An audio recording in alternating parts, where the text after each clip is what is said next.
I've always loved the decoys when it comes to turkey hunting. I think it adds a neat element to all your turkey hunts. It can be a great distraction to birds coming in, seeing the the hens and the Jake decoy set up out there. We use strutters at different times as well. And when I start thinking about decoy placement, usage, and design, some of the first things that pop into my mind is I want realism.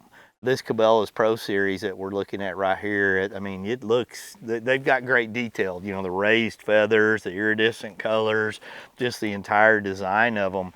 I think that's a big key when it comes to turkey hunting with decoys is having a lot of that realism, because the turkey's got incredible eyes. He's, coming in looking at a lot of different things, and when you've got something that looks real and you're calling real good, and your setup is just really well done, you've got so much better opportunity to be able to seal that deal. I mean, I've had turkeys come within feet of me attacking decoys. I've had them totally focused on the decoys in different situations.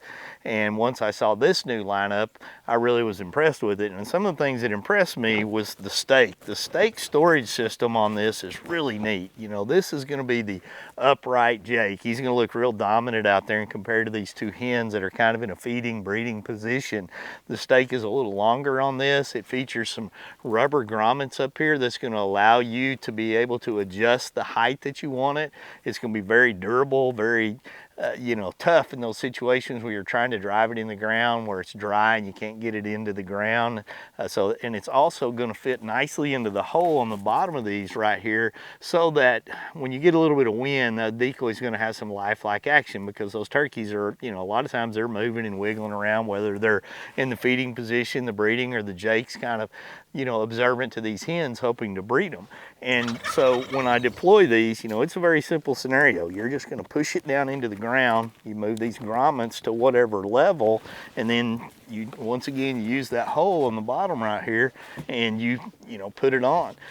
That's going to be realistic out there. So if a big Tom's coming by, seeing all that, he sees the shine of those feathers and the iridescent build into it. You've got a very lifelike beard to it. It's going to help be the sealing deal when it comes time to bring in that old wily Tom.